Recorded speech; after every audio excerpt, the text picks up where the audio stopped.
आज समापन का अवसर है। एक बात जो मैंने 6 दिन से छुपा रखी थी, वो कल शाम को नन्ना जी के सामने बात चल पड़ी। जब हम ज्योतिषर गए थे तो वहाँ हृदय से भगवान से प्रार्थना की थी, यदि आपकी गीता का अर्थ इस मुख से निकलना है सही ढंग से और उससे समाज का कल्याण होना हो, तो आप हृदय में बैठ करके वही शब्द इस मुख से निकालें। जैसे आपने अर्जुन को सुनाया था, इसी तरह उसका ट्रांसलेशन जो हिंदी में हो, उससे जगत का कल्याण हो सके। यदि ठीक हो तो आप साथ चल के सहयोग दे देना, और नहीं तो बीच में कोई ऐसी बाधा उपस्थित करना कि कार्यक्रम हो ही ना सके। अगर इस मुख से निकलने वाले शब्द प्राणी मात्र के कल्याण के लिए हों और आपकी गीता के अनुरूप व्याख्या हो, तब तो पूरा होने देना। आज ऐसा लग रहा है कि ठाकुर साथ साथ थे, साथ साथ हैं, अंदर बैठे हैं, उन्होंने ही व्याख्या की है, उन्होंने ही आपको उपदेश दिया है इस शरीर को माध्यम बनाकर। दिसंबर का अंतिम सप्ताह सर्दी से भरा हुआ होता है। दूर दूर से लोग आए, वृद्ध आए, लेकिन ऐसा बढ़िया मौसम, ये भी शायद वही करते रहे। यहाँ की सेटिंग सब कुछ उन्हीं ने की। इतनी अपार भीड़ और ऐसी व्यवस्था सब उनके द्वारा ही हुई है।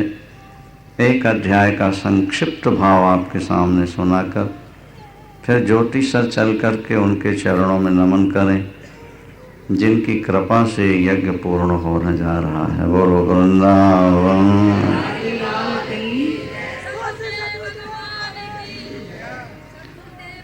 गीता का पहला श्लोक, अर्जुन तू मेरा श्रद्धावान भक्त है, इसलिए मैं तुझे गुप्त से गुप्त संदेश दे रहा हूं। ये समस्त विद्याओं में राज विद्या है। मनु जी मनुस्मृति में लिखते हैं कि चाहे तुम 10 विषय से PhD कर लो, पर अगर तुम्हें अध्यात्म का ज्ञान नहीं है तो तुम शास्त्र की दृष्टि से मूर्ख ही हो। और तुमने कुछ भी नहीं पढ़ा, पर तुम्हें ईश्वर के बारे में जानकारी है, आत्मा के बारे में जानकारी है, आत्मा और परमात्मा के संबंध की जानकारी है, तो तुम विद्वान हो। सा विद्या या विमुक्तये, विद्या वही है जो मुक्ति में हेतु बने। बाकी विद्याएं तो पेट भरने की एक कला है। तो राज विद्या का मतलब समस्त विद्याओं में जो राजा विद्या है वो राज विद्या है। और गुह्यम, राजगुह्यम, गुप्त से गुप्त रखने वाली जो चीज है और परम पवित्र है और तत्काल फल मिलने वाला है और उसके नियम पालन में कोई कठिनाई भी नहीं है, ऐसा बढ़िया ज्ञान विज्ञान के सहित तुझको सुना रहा हूं। शिष्य बहुत होते हैं, लेकिन अत्यंत श्रद्धावान शिष्य के समक्ष गुरु अपने ज्ञान को खोल देता है। गूढ़ो तत्व न साधु दुरावही, आरत अधिकारी जहां पावही। जैसे लायक पुत्र से पिता कुछ छुपाता नहीं, जो जमीन जायदाद कैश है सब बता देता, क्योंकि बेटा श्रवण कुमार जैसा है, राम जैसा है, क्या छुपाए। बेटा शराबी कबाबी होता है तो पिता कुछ छुपा के रखता है, इसने सेवा न की तो मेरी कमाई वृद्धावस्था में काम आई। एक और पुत्र है, दूसरी ओर शिष्य है। भगवान कृष्ण कहते हैं कि तू मेरा सखा भी है, तू मेरा शिष्य है। कुरुक्षेत्र के मैदान में जिसने मुझसे गीता सुन ली वो तो शिष्य हो गया। हैं? तो गुप्त से गुप्त विद्या में तुझे सुना रहा हूं, लेकिन मेरी बात पर जो श्रद्धा नहीं करेंगे, मेरे बताए रास्ते से जो नहीं चलेंगे, वो मुझको कभी प्राप्त नहीं करेंगे और बार बार संसार में जन्मते मरते रहेंगे। ये भी ध्यान से समझ। जो मेरी बात मान लेंगे वो सीधे मुझे प्राप्त होंगे, और जो नहीं मानेंगे मृत्यु संसार वर्तमनी अप्राप्य माम निवर्तन्त, बार बार उनको संसार में आना पड़ेगा। कौन सा गुप्त ज्ञान है ठाकुर? बोले सुनो, मया तत्मिदम सर्वम जगदव्यक्त मूर्तिना। मेरे दो रूप हैं, निराकार और साकार। साकार रूप से तो तेरे सामने खड़ा हूं, पर निराकार से सारे जगत के कण कण में मैं समाया हूं। जैसे बर्फ के कण कण में पानी समाया हुआ है, जैसे घड़े के कण कण में मिट्टी समाई है, जैसे अंगूठी के कण कण में सोना समाया है, इसी तरह जगत के कण कण में तेरा कृष्ण भी छुपा हुआ है। अर्जुन,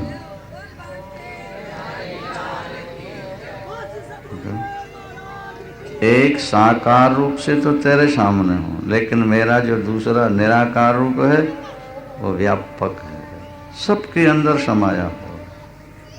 तो एक ही भगवान के दो रूप कैसे हो गए? हाँ, एक भगवान का एक ही रूप होगा? नहीं, परमात्मा विरुद्ध धर्माश्रय। परमात्मा आकाश से भी बड़ा है और परमात्मा अणु से भी छोटा है। ये वेद में लिखा, अणोरणीयान महतो महीयान। ईश्वर अणु से भी छोटा है और बड़े से भी बड़ा। दुनिया में सबसे बड़ा आकाश, ईश्वर उससे भी बड़ा है। वो छोटा भी है, वो निराकार भी है और वो साकार भी है। दोनों। देखो, पानी निराकार है, लेकिन जब आप ट्रे में रख करके फ्रिज में रख दो तो बर्फ साकार बन जाता है। लकड़ी के अंदर जो आग समाई है वो निराकार है, और जो प्रकट होकर जलने लगी वो साकार है। तो जलने वाली जो आग आंखों से दिख रही है वो, और जो समाई हुई है लकड़ी में, वो दोनों दो हैं कि एक ही है? जैसे निराकार हर लकड़ी में आग होती है भाई, हर लोहे में आग है। इसको जरा खराद में आप घर्षण करो, इसका कैसे चिंगारियां निकल। बाहर से लोहा दिख रहा है, पर वास्तव में अग्निपुंज का समूह ही लोहा है। इसको खरादते जाओ, चिंगारियां निकलते निकलते लोहा खत्म हो जाएगा। अग्नि कणों का समूह ही लोहा है। लकड़ी में आग है। दुनिया में ऐसी कोई लकड़ी नहीं जिसके अंदर आग न हो। तो व्यापक अग्नि, निराकार अग्नि, एक रूप, और जो जल रही है, अंधकार मिटा रही है, तुम्हारी ठंड मिटा रही है, उसका दूसरा साकार रूप है। निराकार ही साकार बनता है। आकाश में बादल निराकार रहते हैं सूर्य की किरणों में, लेकिन जब वर्षना होता है, पृथ्वी को शीतल बनाना होता है, अपने जीवों को धन धान्य प्रदान करना होता है, तो भगवान निराकार बादलों को साकार बनाते हैं और वो शीतल वर्षा करके सबको शीतल बना जाते हैं, धन धान्य की वृद्धि होती है। जैसे सूर्य की किरणों में रहने वाला जल, सूर्य की किरणों में रहने वाले बादल समय पर साकार बन करके बरसते हैं और फिर निराकार हो जाते हैं। भगवान कृष्ण कहते हैं, मैं भी योग माया का सहारा लेकर के भक्तों का दुख दूर करने के लिए तेरे सामने खड़ा हो गया हूँ, और वैसे मेरा व्यापक रूप तो सब जगह समाया हुआ है। देखो, मया तत्मिदं सर्वं जगदव्यक्त मूर्तिनः, लेकिन मत्स्थानि सर्वभूतानि न चाहम तिष्ठवस्थिता। ये उलझी हुई पहेली है। मैं सबके अंदर हूं, पर मैं किसी के अंदर नहीं हूँ, सब मेरे अंदर हैं पर मेरे अंदर कोई भी नहीं। अच्छा सुनो, दृष्टांत से समझो बात को। हमें हवन कर रहा है, जैसे राख में हवन करने से कोई फल नहीं मिलता, इसी तरह पत्थर की मूर्ति में भगवान को पूजकर चलते फिरते भगवानों के साथ द्वेष करने वाले को कुछ भी नहीं मिलता। ये वैज्ञानिक तथ्य है, ये मनोविज्ञान है, ये विज्ञान पर आधारित बात है। अगर पत्थर के अंदर हमारा चेतन भगवान रह सकता है तो चलते फिरते इंसान के अंदर तो जरूर रहता होगा। क्या? अगर जड़ में भगवान रह सकता है तो फिर चेतन में तो होगा ही होगा। एक बात बताओ सज्जनों, ध्यान से सुन लो। जयपुर के कारीगर ने पत्थर को काट छांट के मूर्ति बनाई, आपने लाके मंदिर में रख ली और कहने लगे भगवान है। जयपुर के कारीगर ने जो मूर्ति बनाई उसमें भगवान है, और भगवान ने स्वयं 84 लाख प्रकार की मूर्तियां बनाई, क्या उसमें भगवान नहीं हो सकता? अगर इंसान की बनाई मूर्ति में भगवान रह सकता है तो फिर परमात्मा की बनाई मूर्तियों में भी परमात्मा रहता होगा। वेद में लिखा है कि चिड़िया घोंसला बना के उसी में रहने लगती है, इंसान भी मकान बनवाकर उसी में रहने लगता है। परमात्मा ने 84 लाख प्रकार के कोटेज बनवाए और बनवाकर उनके अंदर रहने लगा है। तद सृष्ट्वा तदेवानुप्राविशत, वेद का वचन, तत् सृष्ट्वा तदेवानुप्राविशत। परमात्मा ने 84 लाख प्रकार के शरीर बनाए। कोटेज बनते ना आजकल, बड़े लोग बनाते हैं, तो भिन्न भिन्न ढंग की कुटी बनती हैं। तो ठाकुर तो महाराज बहुत बड़ा कारीगर है, उसने 84 लाख प्रकार के कोटेज बना दिए, 84 लाख प्रकार के अपनी झोपड़ियां मकान बनाए और सबके अंदर वो रहने लगा। आपने मकान बनवाया तो अपने रहने के लिए, चिड़िया ने घोंसला बनाया अपने रहने के लिए, तो भगवान ने 84 लाख प्रकार के शरीर बनाए किसके लिए? अपने लिए। गीता में भगवान ने 18वें अध्याय में घोषणा की है, ईश्वरः सर्वभूतानां, ईश्वरः सर्वभूतानां हृदयेर्जुन तिष्ठति। अर्जुन, ईश्वर समस्त प्राणियों के हृदय देश में निवास करता है। सर्वभूतानां, अखंड परमात्मा का खंडन मत करो, अखंड परमात्मा के टुकड़े टुकड़े मत करो। क्या ये तेरा भगवान, ये मेरा भगवान, मेरे मंदिर का भगवान, मेरे गुरुद्वारे का भगवान, मेरे मस्जिद का भगवान? नहीं नहीं, भगवान एक का ही। जैसे सारी दुनिया की मिट्टी एक, सारी दुनिया का पानी एक, सारी दुनिया की आग एक, सारे संसार की हवा एक, सारे संसार का आकाश एक, इसी तरह संसार को बनाने वाला परमात्मा भी एक। एक संसार को बनाने वाले अनेक भगवान नहीं हो सकते, और अगर अनेक भगवान होंगे तो संघर्ष होगा। एक भगवान कहेगा दुनिया को मिटा दो और दूसरा कहेगा रहने दो, संघर्ष होगा नहीं होगा? एक भगवान कहेगा इस व्यक्ति को ये दो और दूसरा भगवान कहेगा नहीं ये दो, संघर्ष होगा। जब मिट्टी एक, पानी एक, अग्नि एक, हवा एक, आकाश एक, तो इस संसार को बनाने वाला ईश्वर भी, उसके नाम अनेक। देखो वेद में लिखा है, जैसे सुप्रीम कोर्ट का फैसला अंतिम होता है, इसी तरह वेद का वचन अंतिम प्रमाण होता है। अंतिम, एकम सत, वेद भगवान कहते हैं, एकम सत विप्रा बहुधा वदंती। सत तत्व, सुप्रीम पावर, परमात्मा एक। ऋषि और ब्राह्मण उनके नाम अनेक रख करके उनकी लीलाओं का चित्रण करते हैं। एकम सत विप्रा बहुधा वदंती। सत तत्व एक है, ईश्वर तत्व एक है, ब्राह्मण उसके अलग अलग नाम रूप रख के और उनका गान करते हैं। विप्रा बहुधा वदन्ति, क्या? ईश्वर एक।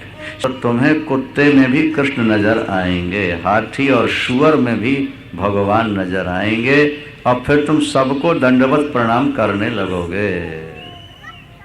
कुत्ते को प्रणाम करना भी भगवान को प्रणाम करना, सुअर को प्रणाम करना भी ईश्वर को प्रणाम करना है। नहीं आई बात समझ? मंदिर छोटा हो या बड़ा हो, क्या संगमरमर से बना हुआ हो या मिट्टी का बना हुआ हो, लेकिन भगवान तो उसके अंदर एक ही होगा। शरीर कैसा भी हो, लेकिन चेतन रूप में परमात्मा तो एक ही हो। प्रणमेत दंडवत भूमौ आश्व चांडाल गोखरम, क्या? ये भागवत का वचन। प्रणाम कर किसको? बोले चांडाल, श्वा कुत्ते को, चांडाल को, गाय को, गधे को, सब में भगवान। मूर्ति का भगवान अगर मूर्ति तक सीमित रहेगा तो संघर्ष होता रहेगा, और मूर्ति का भगवान जब हर प्राणी में, हर मूर्ति में दिखाई देने लगेगा। भाई छोटी सी बात है, ब्लैक बोर्ड पर ABCD 26 अक्षर लिख दिया अध्यापक ने KG क्लास में, और हमको रटाया, ठीक है ना? अगर हमको ब्लैक बोर्ड में ही ABCD दिखाई देती रही और अंग्रेजी के लिटरेचर में, साहित्य में वो अक्षर नहीं दिखे, तो हमारी बुद्धि पत्थर है। ब्लैक बोर्ड में जो अक्षर हमने याद किए, का खा गा घा, हिंदी का सारा साहित्य उसी से भरा पड़ा है। अंग्रेजी का सारा लिटरेचर उन ABCD अक्षरों से ही भरा पड़ा है। वहाँ पहले एक जगह पढ़ाया गया, और वही अक्षर जब हमने अंग्रेजी की पुस्तकें देखी, हिंदी की देखी, तो सारे साहित्य में वही 26 या 50 अक्षर ही नजर आए। इसी तरह मंदिर की मूर्ति में अगर हमने भगवान को देखा, तो हम इस प्रकार मन में बसा लें कि हम दुनिया में जहाँ नजर डालें, हर जगह हमारा भगवान ही भगवान हमको नजर आता रहना चाहिए। लाल की जय। तब तो उपासना ठीक है। और मंदिर के पत्थर की मूर्ति पर तुमने खूब जल चढ़ाया, खूब पूजा की, और लोगों से छल कपट करते रहे, ईश्वर नहीं मिलेगा। ईश्वर सब जगह है, सब ईश्वर के अंदर, सबके अंदर ईश्वर, न ईश्वर में जगत और न जगत में ईश्वर। ये मेरी योग माया का चमत्कार है। पश्य में योग में ईश्वर, मैं सभी प्राणियों को पैदा करता हूँ, नहीं उत्पन्न करता हूँ, सबका पालन करता हूँ, सबका संहार करता हूँ, लेकिन सबसे मैं न्यूट्रल भी रहता हूँ। जैसे आकाश में वायु, ध्यान से सुनिए बात को, आकाश में वायु है, लेकिन वायु और आकाश दोनों आपस में चिपके हुए नहीं हैं, दोनों अलग अलग। आकाश में रहता हुआ भी वायु आकाश से अलग है। इसी तरह ईश्वर में रहने वाला जगत भी ईश्वर से अलग है, और परमात्मा सब में रहता हुआ सबसे न्यूट्रल है, न्यूट्रल।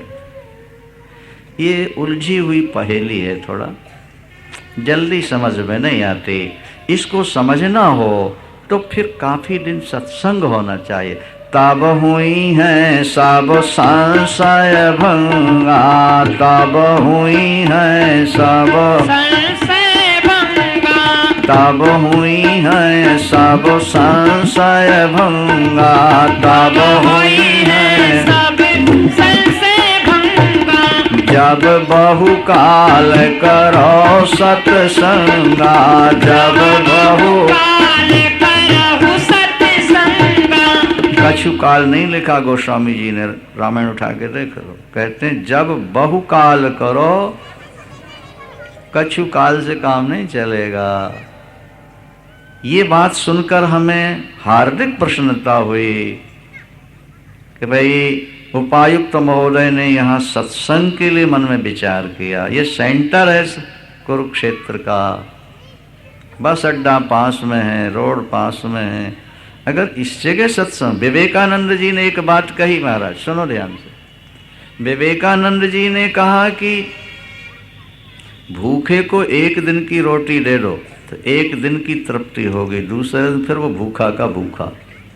एक महीने की रोटी दे दो तो दूसरे महीने फिर भूखा का भूखा, और एक साल की रोटी दे दो तो दूसरे साल बोलो फिर भूखा का भूखा। लेकिन एक बार किसी व्यक्ति को ज्ञान दे दो, करोड़ों जन्मों के लिए उसका पेट भर जाएगा, उसकी गरीबी सदा के लिए समाप्त हो जाएगी। अगर आपको ज्ञान मिल जाए, आपको भक्ति प्राप्त हो जाए, हमें दुख है इस बात का कि हमारा देश जगत गुरु कहलाता था, आज वो जगत का दास बना हुआ है। चीनी यात्री ने अपनी पुस्तक में लिखा कि मैंने दुनिया का भ्रमण किया, आज से 1500 वर्ष पहले उसने लिखा, मैंने दुनिया का भ्रमण किया, लेकिन हिंदुस्तान जब पहुंचा तो मैंने देखा कि सोना सड़कों के किनारे पड़ा है, कोई उठाने वाला नहीं है। सड़कों के किनारे सोना पड़ा है, कोई दूसरे की संपत्ति वहां कोई छूने वाला नहीं मिला। न्यायालय हैं लेकिन केस नहीं है, हॉस्पिटल हैं पर रोगी नहीं है। ये लिखा है चीनी यात्री ने।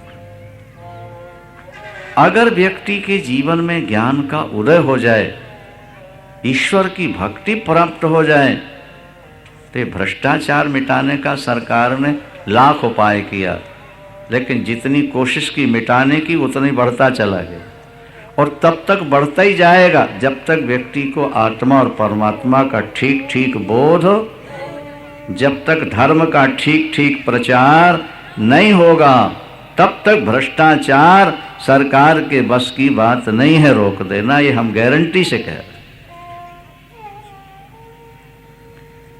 आज दुनिया के 40 गरीब देशों में 14वां नंबर भारतवर्ष का है।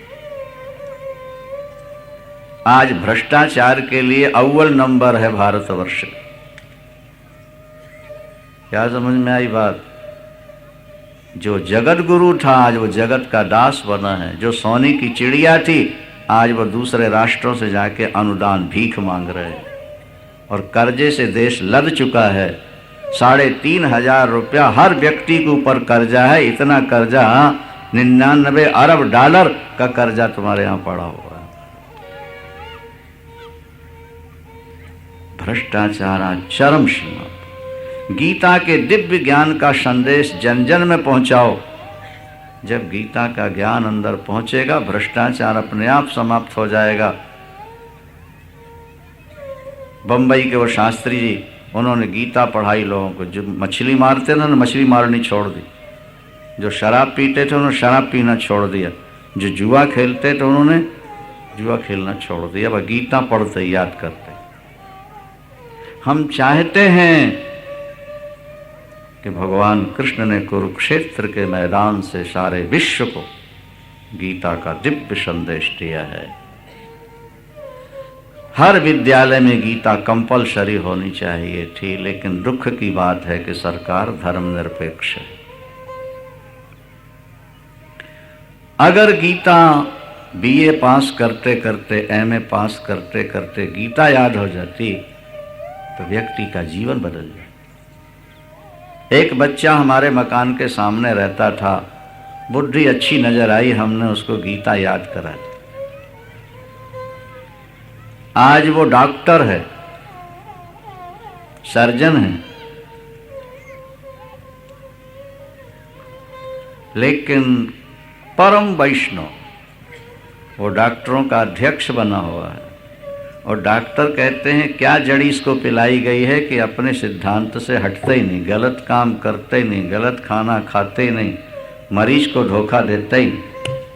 हमने कहा गीता रूपी घूटी पिला दिया इसको, इसलिए संस्कार इसके ऐसे बने।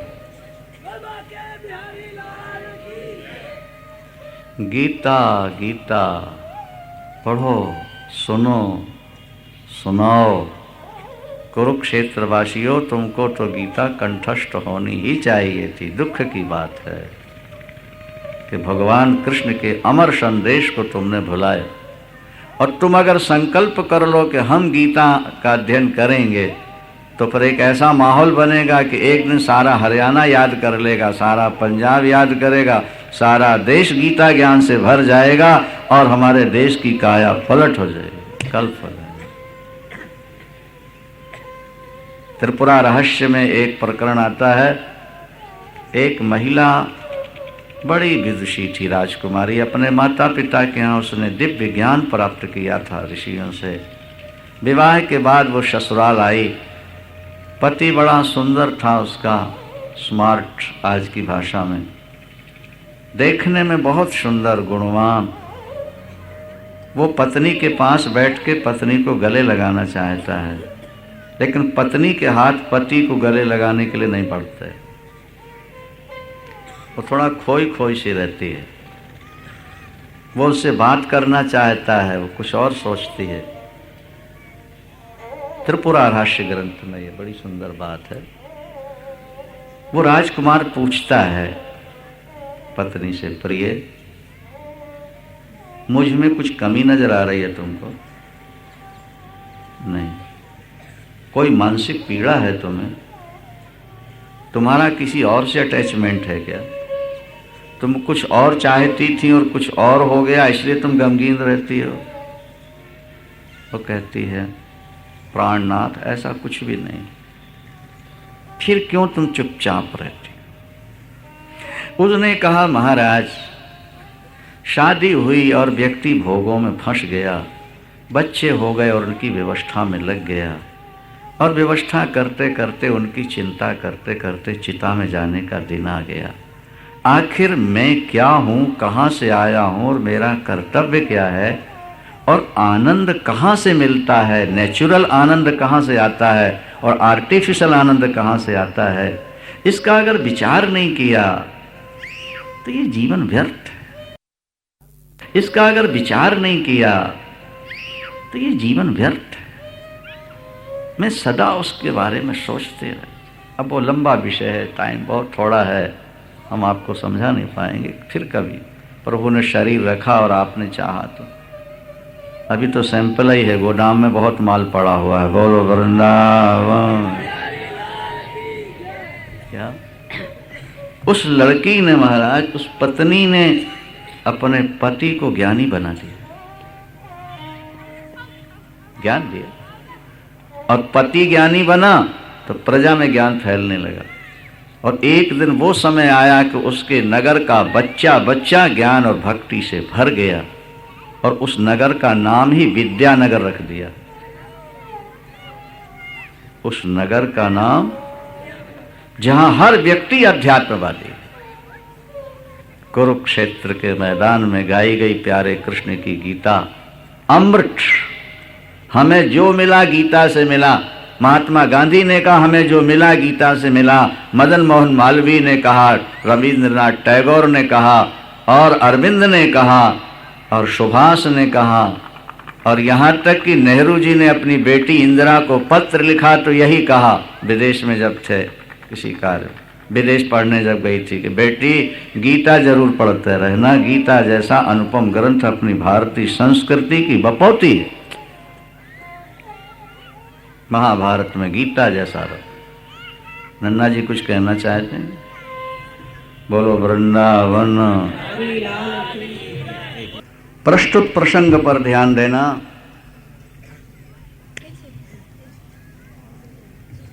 ज्ञान एक है, ईश्वर एक है, माया में ही द्वैत भास रहा है। वृंदावन वृंदावन बिहारी लाल की।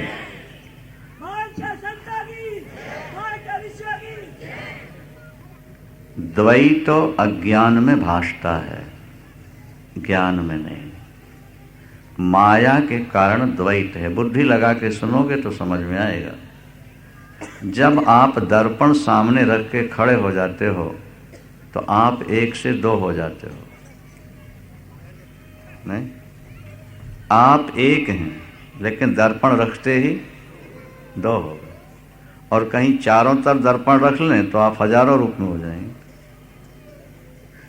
आप एक हैं लेकिन दर्पण के कारण दो हो जाते हैं, अनेक हो जाते हैं। और दर्पण हटा दिए जाएं फिर एक के एक होते हैं। ईश्वर एक है, माया रूपी दर्पण को जब वो सामने रख लेते हैं तो करोड़ों अरबों रूपों में वही दिखाई देने लगते हैं, और जब माया रूपी दर्पण को हटा देते हैं तो शेष वही रह जाया करते हैं। बोलो वृंदावन लाल की। क्या समझ लो। ज्ञान जरूर मिलेगा आपको, भक्ति जरूर मिलेगी। जिज्ञासावान बन करके ज्ञान और भक्ति को पाने का प्रयास करो, सत्संग करो। जो लोग ज्ञान के जिज्ञासु हैं उनका जो सहयोग करते हैं वो भी ज्ञान पाने के भागीदार बन जाया करते हैं। कुरुक्षेत्र की जनता ने हमें और हमारे बाहर से आए शिष्यों का मन मोह लिया है। क्या इतना भाव दिखा करके। अष्टो आगे और बात सुनिए ध्यान से। सर्वभूतानि कौन्तेय प्रकृतम यान्ति मामिकाम।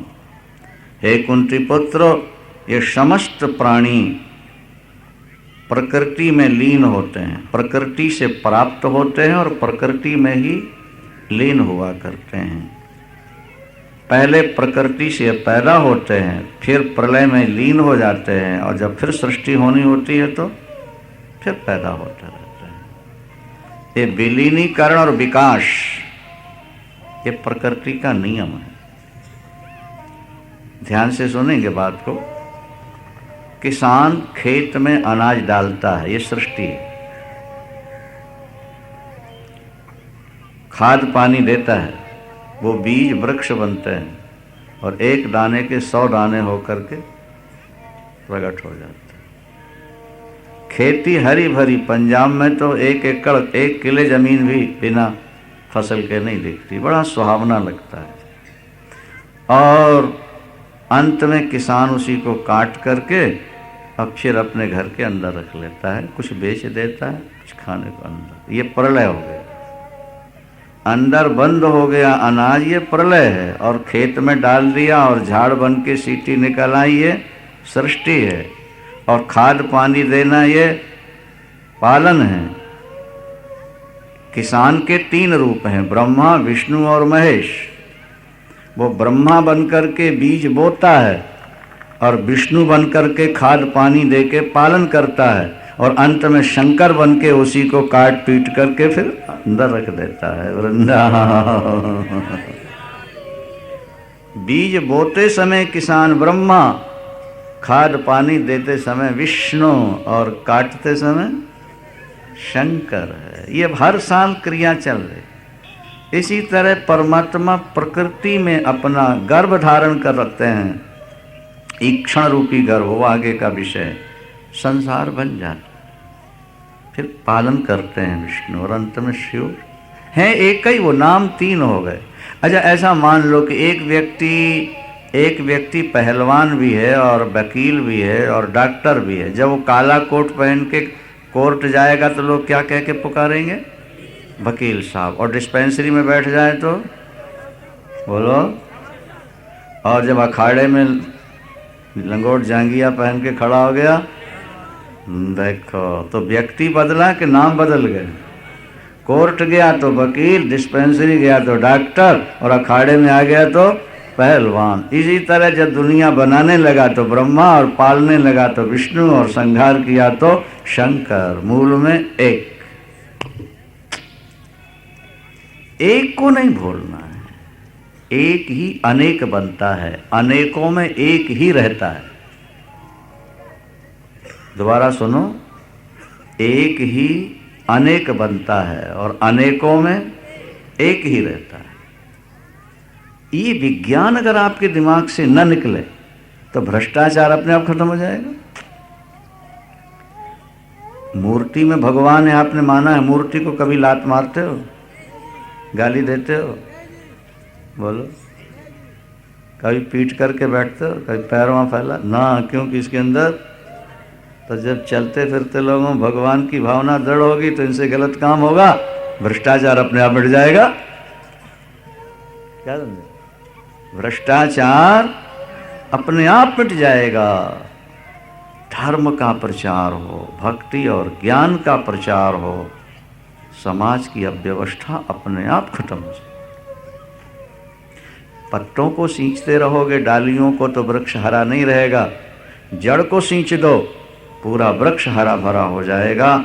व्यक्ति के बाहर की व्यवस्था करते रहोगे तो व्यवस्थित नहीं होगा। उसके अंदर के अज्ञान को मिटा दो किसी उपाय से, उसका जीवन बदल जाए।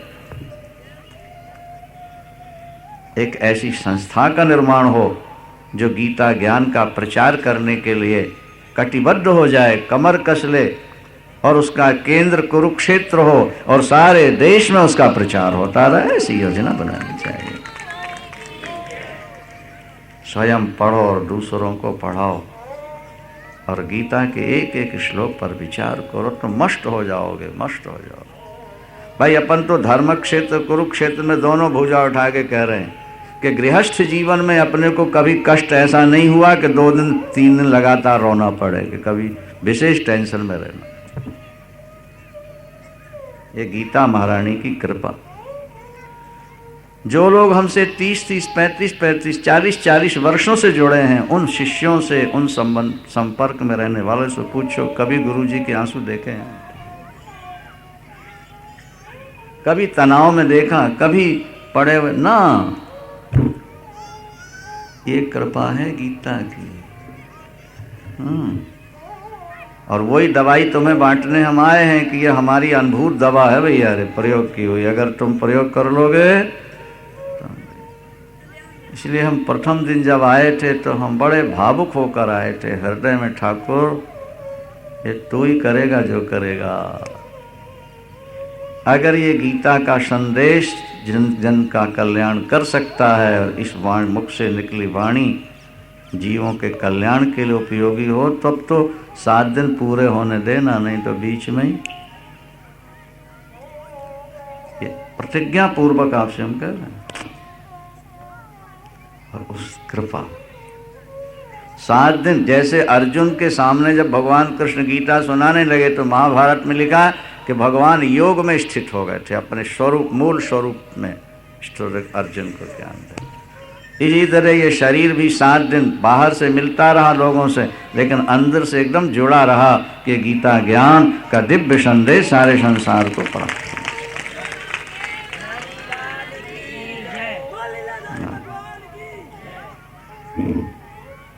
मया नमाम तानि कर्माणि निबधनन्ति धनंजय। मुझको कर्म बांध नहीं सकते। क्यों? उदासीनम वदासीनम। मैं उदासीन की तरह न्यूट्रल भाव से रहता हूँ और कर्मों में आसक्त नहीं होता। और मयाध्यक्षेण प्रकृति सूयते सचराचरम। ये जो संसार पैदा हुआ ना, मेरी अध्यक्षता में प्रकृति काम करती है। मेरी अध्यक्षता में ये प्रकृति संसार को जन्म देती रहती है। वो स्वयं न्यूट्रल रहता है, तो उसके संपर्क में आकर के, निष्क्रिय परमात्मा के संपर्क में आकर के प्रकृति सक्रिय हो जाती है। जैसे निष्क्रिय आत्मा, न्यूट्रल आत्मा के संपर्क में आकर शरीर सक्रिय हो जाता है। कल बताया था कि मैग्नेट स्वयं निष्क्रिय रहता है, लेकिन समीप में आने वाले लोहे में सक्रियता पैदा कर देता है। नहीं? तुम्हारी आत्मा शिव है, शुद्ध तत्व है, परम तत्व है। तुम उसी से एक हो। टप में पानी रखा है, थोड़ा सा निकाला, ट्रे में भरा और आपने फ्रिज में डाल दिया। 3 घंटे बाद निकाला, देखो तुमने भरा पानी, रखा पानी और निकाला तो बोले बर्फ। नाम क्यों बदल गया? बोले फ्रिज का धर्म जो ठंडक है उसको पानी ने स्वीकार किया तो वो लिक्विड से कठोर हो गया, और इसलिए पानी से बर्फ नाम बदल गया। अब फिर उसको बर्फ फ्रिज से निकाला, ट्रे से निकाल के टप में डाल दिया। थोड़े समय बाद बोलो भाई, जो पहले भी पानी था वो बाद में भी पानी हो गया, तो बर्फ के रूप में भी वो पानी था।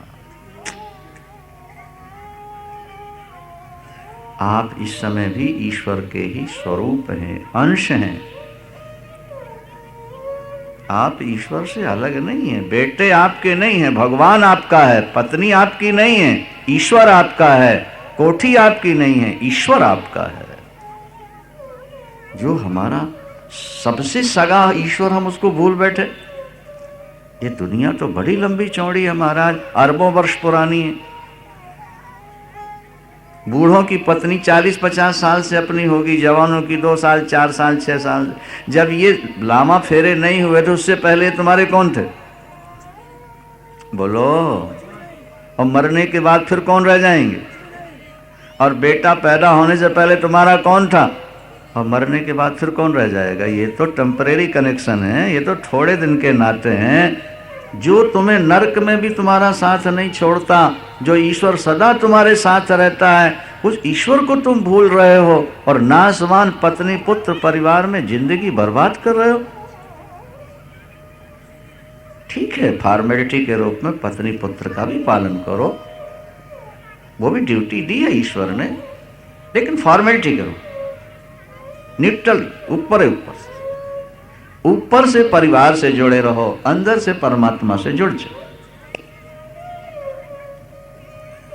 हम लोग अंदर से परिवार से जुड़े रहते हैं, ऊपर से परमात्मा से जुड़े रहते हैं। और परमात्मा कहता है कि ऊपर से संसार से जुड़ो और अंदर से मुझसे जुड़ो। तो शरीर ऊपर से कुरुक्षेत्र में बैठा है नहीं, और गाड़ी 1 बजे निकलनी। महाराज जल्दी कथा समाप्त कर देना ताकि हमको ट्रेन मिल जाए। बोलो वृंदावन। क्या हम शरीर से यहाँ हैं लेकिन मन से वहाँ हैं, और ईश्वर कहता है कि तुम शरीर से वहाँ रहो लेकिन मन से मेरे पास रहो। और फिर देखो तुम्हारी जिंदगी कैसे बनती है। 11वें श्लोक में ठाकुर ने कहा, ये मूर्ख लोग मेरे स्वरूप को नहीं समझते। क्या? मूर्ख लोग मुझको मनुष्य मानते हैं, शक्तिशाली मनुष्य ही मानते हैं। मेरे परम स्वरूप को न जानते हुए मैं समस्त प्राणियों का ईश्वर हूं अर्जुन, लेकिन लोग मुझको मनुष्य जैसा मानते। दुर्योधन मनुष्य मानता? क्या वो मामा जो था, क्या नाम था उसका? शकुनी, भांजे कहने वाला दुर्योधन को वो मनुष्य मानता है, ईश्वर नहीं मानता। मयाध्यक्षेण प्रकृति श्रूयते सचराचर, सारे जगत को उत्पन्न कर, लेकिन लोग मुझको मनुष्य मानते हैं। कौन मनुष्य? आपको कौन लोग मनुष्य मानते हैं? बोले जिनके मन में व्यर्थ की आशाएं भरी पड़ी हैं, जिनके कर्म पापमय होते हैं, जिनका ज्ञान अज्ञान के रूप में बदल चुका है, वो आसुरी भाव को प्राप्त, राक्षसी आसुरी भाव को प्राप्त होकर मेरी मोहनी माया के वश में हो चुके हैं। मुझे मनुष्य मानने वालों की बुद्धि कमजोर हो चुकी है, उन्होंने ज्यादा पाप किया है, इसलिए मैं उनको मनुष्य दिखता हूं। गुरु नानक देव जी महाराज ने भी कहा कि कृष्ण ईश्वर है, राम ईश्वर है। क्या भाई? 4-20 अवतार धार्यो जन की करी सहाय, और राम कृष्ण पूर्ण भय, महिमा कही न जाए। तो पूर्ण है वो। गुरु ग्रंथ साहब में लिखा है कि कृष्ण ईश्वर हैं। गोविंद, कृष्ण, माधव, हरि भरा पड़ा है ग्रंथ साहब। नामदेव जी की वाणी पढ़ो ग्रंथ साहब में, धन धन मेघा रोमावली जहां कृष्ण ओढ़े कामरी। वो भेड़ों के बाल धन्य हो गए जिसकी का कंबल बना और भगवान कृष्ण ने ओढ़ लिया। धन धन मेघा रोमावली जहां कृष्ण ओढ़े कामरी। और धन धन श्री वृंदावना, धन धन श्री जहां खेले श्री नारायण।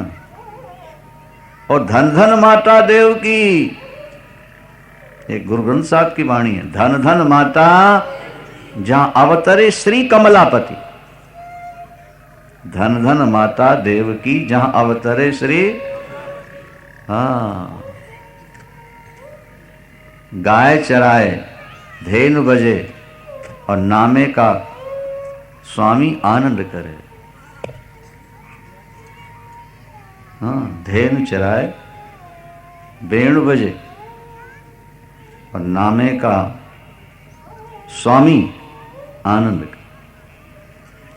कृष्ण ईश्वर हैं, गुरुओं की दृष्टि में भी कृष्ण ईश्वर हैं। गुरु गोविंद सिंह जी महाराज अयोध्या गए तो लिखे आए, वहां उनकी वाणी में लिखा है, राम कथा जुग जुग अटल। क्या लिखा? राम कथा जुग जुग अटल, गावत सब नित नेत। रघुवर स्वर्ग सिधारया, सगली पुरी समेत। क्या? सगली पुरी। हाँ, अयोध्या के जितने जीव थे, कीट पतंग पशु पक्षी भी राम बन करके चले गए पहले। उन्होंने ईश्वर माना है।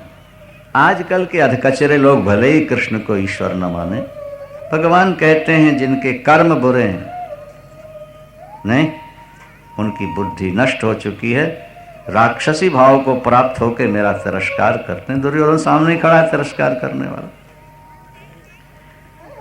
आपका भजन कौन करते हैं? बोले महात्मा नष्टु माम पार्थ।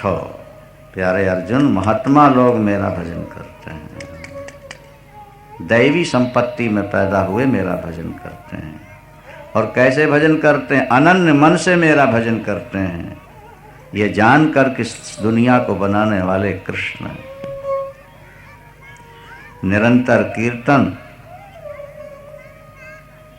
भजन में बाधा आए तो कोशिश करके बाधा को टालो और भजन करो। दृढ़ संकल्प लेके नमस्कार करो और उपासना करो। कुछ ज्ञानी लोग निराकार के रूप में मेरा ही भजन करते हैं, और कुछ वैष्णव लोग भगवान और भक्त और पार्षद के रूप में मेरा भजन। वो जीव को मुझसे अलग मान के मेरी सेवा के लिए पार्षद रूप पाकर, गोपी ग्वालवाल रूप पा करके मेरे समीप रहना चाहते हैं। इसलिए वो लोग पृथक रूप से, और ज्ञानी एक रूप होकर के एकत्व रूप में मानता है। मैं ही क्रतु हूँ, मैं ही यज्ञ हूँ, मैं हूँ स्वधा हूँ। औषधि मंत्र घृत अग्नि और हवन रूप क्रिया सब कुछ मैं ही हूँ। सारे जगत का धाता, धारण करने वाला, कर्मों का फल देने वाला, पिता माता दादा, जानने योग, ओंकार और तीनों वेद भी मैं ही हूँ। मैं ही सारे जीवों की अंतिम गति हूँ, प्राप्त होने योग्य परम धाम मैं हूँ। धारण पोषण करने वाला मैं, सबका स्वामी मैं, शुभाशुभ को देखने वाला मैं, सबका वासस्थान और शरण लेने लायक केवल मैं ही हूँ दुनिया का। जो मेरी शरण आएगा वो सदा के लिए सुखी होगा। दुखिया नानक सब संसार, सोई सुखिया जिसो। मैं सबका उपकार की भावना से रहित, परोप बदले की भावना नहीं मेरे अंदर। सबका उत्पत्ति प्रलय का आधार मैं ही अविनाशी। मैं ही सूरज बनकर तपता हूँ, तपा में महम वर्षम। क्या? मैं सूरज बनकर के तपता हूँ, और वर्षा का आकर्षण अभी आपको बताया है कि वही खींचते हैं सूरज नारायण जल को पृथ्वी से, और फिर वही वर्षा दिया करते हैं। अमृत भी मैं हूँ और मृत्यु भी मैं हूँ, क्योंकि मुझसे भिन्न किसी पदार्थ की सत्ता ही नहीं। तो अगर अमृत है तो भी मैं हूँ, और मृत्यु है तो। अभी हम किसी को सुना रहे थे, हमने कहा मौत का नाम सुनते ही डर जाते हो। क्यों डरते हो? मरना तो पड़ेगा तुमको, चाहे डरो और चाहे निश्चिंत रहो। जब मरना ही पड़ेगा तुमको, ध्यान से सुनो बात, जब मरना ही पड़ेगा, मौत आना ही है, तो जैसे पत्थर में भगवान की भावना करके पूज रहे हो, इसी तरह ऐसी भावना करो कि अंत में जो हमें लेने आएगा ना, वो और कोई नहीं होगा, हमारा ठाकुर ही जरा कपड़े बदल के हमको लेने आएगा और गले लगा लेगा। मृत्यु भी वही होगा। देखो कितनी बढ़िया जुक्ति की बातें हैं। अमृत जीवन भी वही मैं हूं और मृत्यु भी जी रहे हो तो तेरे सहारे, और जब शरीर छूटना होगा तो तू ही लेने आएगा।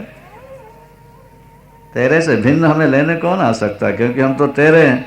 जब तेरे बन चुके तो हमें और कौन छुएगा। तो मौत तो होगी, बोले मृत्यु भी तो आप ही बन के आओगे। नरसिंह का विकराल रूप देख करके प्रहलाद नहीं घबराया, बाकी लक्ष्मी भी घबरा के भाग गई। अब प्रहलाद से कहा बेटा तुम जाओ। ब्रह्मा जी ने कहा, बोले जो आज्ञा पितामह। गए हाथ जोड़ के। अरे बाहर से कैसी शकल हो, लेकिन अंदर तो वो कोमल कोमल ठाकुर ही है ना, वेश बदल के। आप मिश्री, आप चाशनी से नीम की पत्तियां बनाओ, शक्लें हरा रंग डाल दो और नीम की पत्तियों की डाई बना करके चाशनी उसमें डाल दो, तो देखने में लगेंगी नीम की पत्तियां हैं, लेकिन चूसने में, अरे भी जब वो चाशनी है तो शक्ल कैसी हो, मिठास कहाँ जाएगी। भगवान कोई भी रूप धारण करके आए, उसका आनंद, उसकी कृपा कहाँ जाएगी। वो तो कृपा में है। बाहर से सिंह है, अंदर तो मेरा भगवान है। एक राजरानी अपने गुरु से बहुत प्यार करती थी। उसके पति को कुछ संदेह हो गया और अंत में पति ने चाहा कि इसको मरवा दूं। महल के पिछले दरवाजे पर उसने खतरनाक शेर खड़ा किया और वो रानी माला बना रही थी अपने गुरुदेव को पहनाने के लिए। राजा ने आकर कहा, संदेश भिजवाया कि तेरा गुरु आया है, पीछे रुका हुआ है। वो एकदम माला लेकर के दौड़ी और दौड़ते दौड़ते गई। जैसे गेट खोला सामने शेर, बब्बर शेर। तो रानी मुस्कुरा के कहती है, प्रहलाद के सामने नर और सिंह बन के आने वाले, मेरे लिए केवल सिंह बन करके आए हो, आओ मोहन तुम्हारे गले माला डालूं। उसने दोनों पैर उठाए खाने के लिए, हाउ करके, और जैसे ही गले में माला डाली वो शेर गायब हो गया। बंसी वाले सामने खड़े नजर आ रहे थे। मौत को कभी मौत नहीं समझना गीता सुनने वालों, मौत को यही समझना क्या मोहन ही मौत बन के आएंगे। अष्टो समय अधिक हो रहा है, कथा बहुत है। जो लोग तीनों वेदों के विधान से सकाम कर्म करते हैं वह स्वर्ग जाकर के अमृत पीते हैं और फिर दोबारा आकर के मृत्यु लोक में जन्म लेते हैं। लेकिन 22वें श्लोक में ठाकुर ने कह दिया कि जो अनन्य रूप से मेरा चिंतन करते हैं उनके घर जो न हो मैं ला के देता हूँ, उनके घर जो हो उसकी मैं रक्षा किया करता हूँ। बहुत अच्छा श्लोक है, व्याख्या का समय नहीं है। शरीर रहा, दोबारा फिर कथा हुई यहाँ तो विस्तार से चर्चा करें। जो भक्त अनन्य रूप से कृष्ण का चिंतन करेगा उसके घर जो नहीं होगा वो स्वयं ला के देगा, और जो घर में होगा उसकी रक्षा करे। इतना बड़ा बीमा दुनिया में कहीं हो ही नहीं सकता।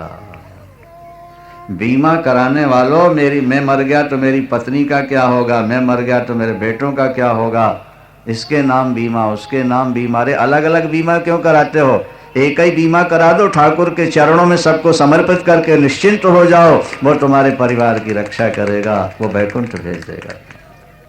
एक ब्राह्मण, 4 भाई थे, 3 दुकान करते हैं, व्यापार करते हैं, एक गीता पाठ करता है। मंदिर में जाके सेवा करना, गीता पाठ करना, दोपहर में आके भोजन और फिर चले जाना, फिर शाम को लौट करके आना। क्या तीनों भाइयों को बहुत प्रॉफिट हुआ, तो तीनों की पत्नियों ने भड़काया। ये श्रीमतियां भड़काती हैं श्रीमानों। शादी से पहले कोई भाई अलग होने को तैयार नहीं, और शादी के बाद कोई भाई साथ रहने को तैयार। अभी बंबई में एक बात सुनाई, बड़ी पसंद आई लोगों को, शायद आपको आ जाए। श्रीमती जब पढ़ी लिखी घर में आती है ना, तो अपने पति से क्या कहती है, बोले मिस्टर तुमने हमारे माँ बाप छुड़ाए हैं, जब तक हम तुम्हारे नहीं छुड़ा देंगे चैन से नहीं बैठेंगे। बोलो वृंदा। क्या तुमने हमारे माँ बाप छुड़ा दिए, हम जब तक तुम्हारे नहीं छुड़ाएंगे तब तक चैन से नहीं बैठेंगे। छुड़ा देती हैं, ये छुड़ा देती हैं भैया। बोलो वृंदावन।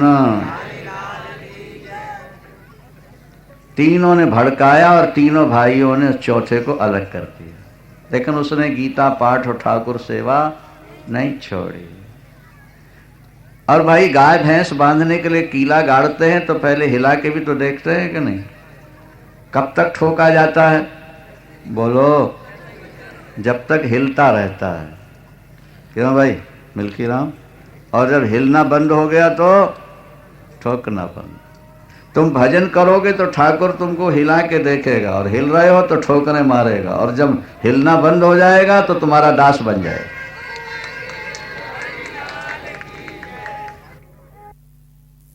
दरिया दूषण दास में, दरिया दूषण राम में दूषण ना कोय, राम में कोई दोष नहीं। जो तू चाले एक पग, हरि चाले 100 कोश।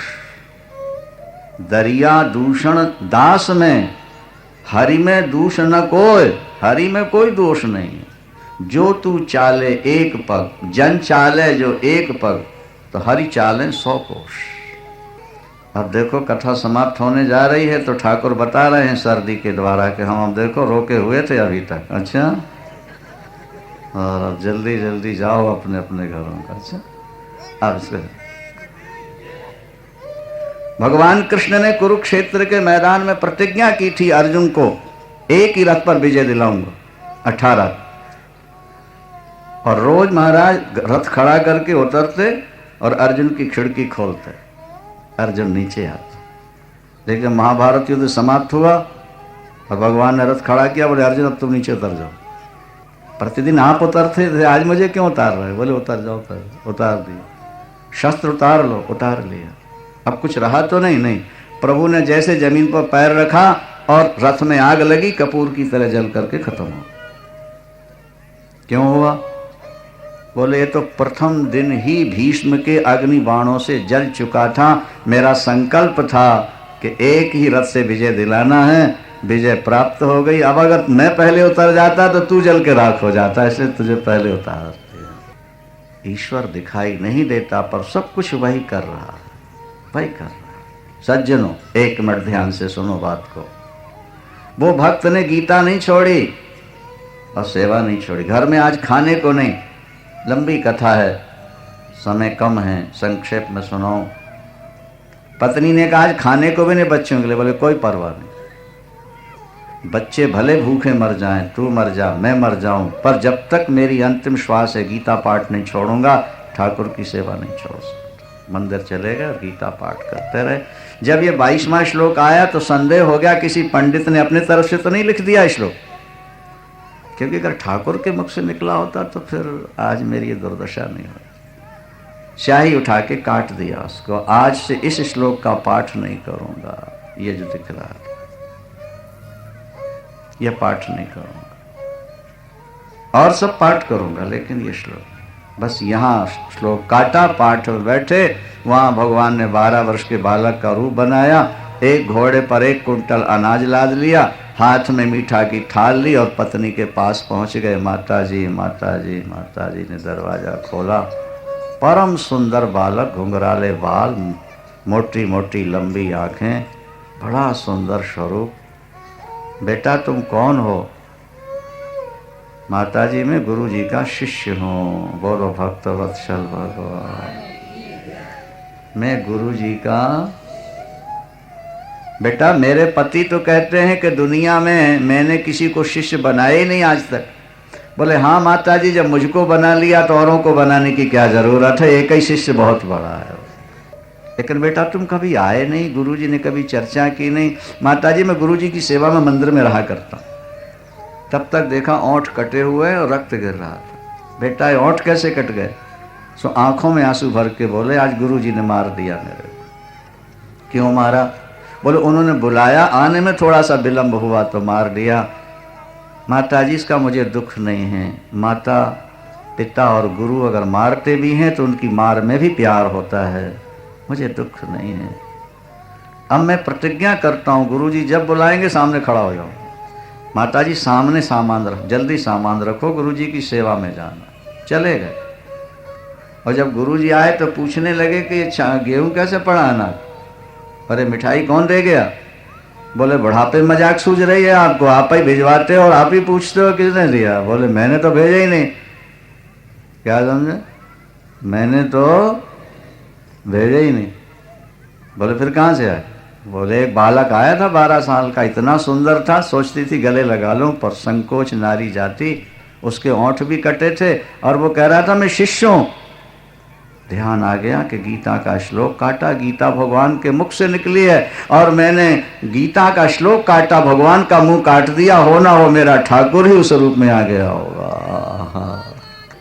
अभी ये घटना और घटी यहीं कृष्ण धाम में। एक महिला दिल्ली से आई, उसके पर्स चोरी चला गया, हमारे पास आई, बड़ी दुखी सी थी, किराया भी नहीं वापस जाने के लिए।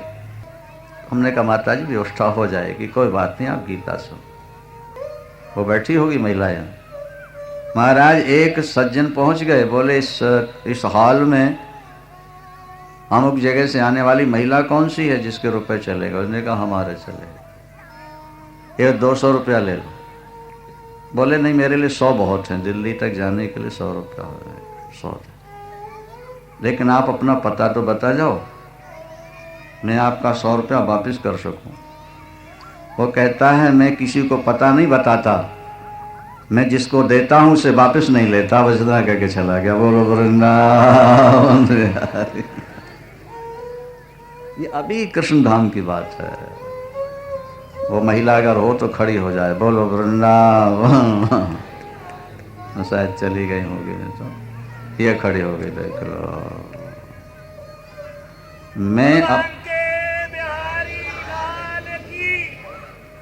मैं अपना पता किसी को बताता नहीं, जिसको देता हूं उससे वापस।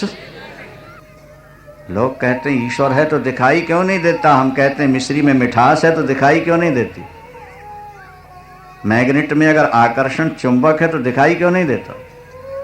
ईश्वर दिखाई भले न दे, पर वो हमारे आपके सबके बीच में रह करके सबका भरण पोषण, सबका समय अंग संग है, ऐसा विश्वास लेके बढ़ो।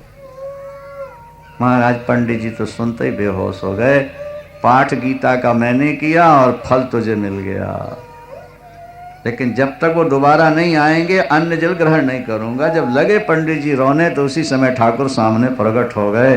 अब पंडित जी ठाकुर को प्रणाम करें और ठाकुर पंडित जी को प्रणाम करते हैं। माता जी के सामने गुरु कहा है, जब तक जियोगे गुरु मानूंगा, चरणों में प्रणाम करूंगा। भोग लगाए फिर तो माला माल हो गए, संपत्ति की क्या कमी थी। तीनों भाई गरीब हो गए, ये माला माल हो गए। गीता पढ़ो, जो चाहिए ले जाओ। सज्जनों, कहने का अभिप्राय ये कि अनन्यास चिंतयन्तो मां, ये 22वां अनन्य रूप से चिंतन। जो दूसरे देवताओं का पूजन करते हैं वो भी मेरा ही करते हैं, डायरेक्ट नहीं इनडायरेक्ट करते हैं। बोलो मां के, क्योंकि मैं ही समस्त यज्ञों का भोक्ता हूँ, स्वामी हूँ, और लोग मुझको तत्व से न जानकर ही नीचे गिर जाया करते हैं। ये श्लोक भी याद रखने का 25वां श्लोक। देवताओं का पुजारी देवता बनेगा, पितरों का पुजारी पितर बनेगा, भूतों को पूजने वाले भूत बनेंगे और मेरी पूजा करने वाले कृष्ण बनेंगे, मुझको प्राप्त हो जाएंगे। आप तो बहुत बड़े हो, आपकी पूजा में बहुत सामान लगता। बोले ना, श्रद्धा से थोड़ा भी दे दो। पत्रम पुष्पम फलम तोय, एक तुलसी दल, एक चुल्लू जल दे दो, मैं प्रसन्न हो जाऊंगा। श्रद्धा से देना, मैं उसको खाता हूं। भक्त का दिया खाने में बड़ा स्वाद आता है। सबरी के बेर खाए, सुदामा की तंडुल खाए और विदुरानी के बिना नमक की सब्जी खाई ठाकुर ने। हाँ, इसलिए तुम जो करते हो, जो खाते हो, जो हवन करते हो, जो तपते हो, वो सब मुझे समर्पित करके करो। जीवन तुम्हारा धन्य धन्य होगा। फिर तुम्हें शुभ और अशुभ फलों से मैं मुक्त कर दूंगा। संन्यास योग युक्त आत्मा समस्त पापों से मुक्त होकर मुझे प्राप्त हो जाता है। समोहम सर्वभूतेषु, में समस्त प्राणियों में एक समान हूँ, मेरा कोई शत्रु नहीं, कोई मित्र नहीं। जो भक्ति से मेरा भजन करते हैं मैं उनका करता हूँ। लेकिन ठाकुर एक बात तो बताओ, मान लो किसी व्यक्ति ने ज़्यादा पाप किए हों, फिर आपकी शरण में आना चाहे तो आप अपनाओगे कि ठुकराओगे? भगवान ने कहा दुनिया के सबसे बड़ा पापी मेरी शरण में आ जाए, आगे पाप न करने का संकल्प ले ले, मैं उसको गले से लगाऊंगा, उसको साधुओं का सिरमौर बना दूंगा। आए तो एक बार मेरी शरण में। मैं शरण में आने वाले को ठुकराता नहीं। व्याख्या संक्षिप्त रही क्योंकि समय का अभाव था। थोड़ा सा कीर्तन, उसके बाद 2 श्लोक और 4 हैं, कह के पूरा कर। 4 श्लोक की व्याख्या भी सुनेंगे। क्षिप्रम भवति धर्मात्मा, वो व्यक्ति शीघ्र धर्मात्मा बन जाएगा। और ये 31वें श्लोक के नीचे की लाइन आप देख लो और इसको हमेशा याद रखना, ये हमारे कंठ का हार है। ये नीचे की लाइन ये हमारे कंठ का हार है जो आपको बता रहे हैं। कौन्तेय प्रतिजानीहि न मे भक्ता प्रणश्यति। अर्जुन तुम ऐसा जानो, ऐसा विश्वास कर लो कि मेरे भक्त की नौका मझधार में कभी नहीं डूबती है। मेरे भक्त की नौका मझधार में कभी नहीं डूब सकती। मेरे भक्त का कोई काम अटक के नहीं रह सकता। ये भगवान घोषणा करते हैं धर्म क्षेत्र कुरुक्षेत्र। देर हो जाती है, अंधेर नहीं होगा। ईश्वर के चिंतन में डूबे रहो। अगर वो दुख दे रहा है तो उसमें भी भला है, और सुख दे रहा है उसमें भी भला है। न मे भक्त प्रणश्यति। मुझे मेरा भजन करके पाप योनि स्त्री वैश्य शूद्र तथा पाप योनि चांडालादि भी पवित्र हो चुके हैं। फिर अगर ब्राह्मण और क्षत्रिय मेरा भजन करें तो फिर कहने वाली बात क्या है? अंतिम श्लोक कहेंगे, आरती होगी, अब फिर चलना है अपने को ज्योतिषर। मुझे तो इस समय भगवान बिल्कुल अंदर साफ साफ ऐसे लग रहे हैं कि इस यज्ञ में वो सदा हमारी रक्षा करते रहे, हर तरह से रक्षा की, और इस कार्य को पूर्ण होने में पूरा पूरा हमारे ठाकुर का ही हाथ है।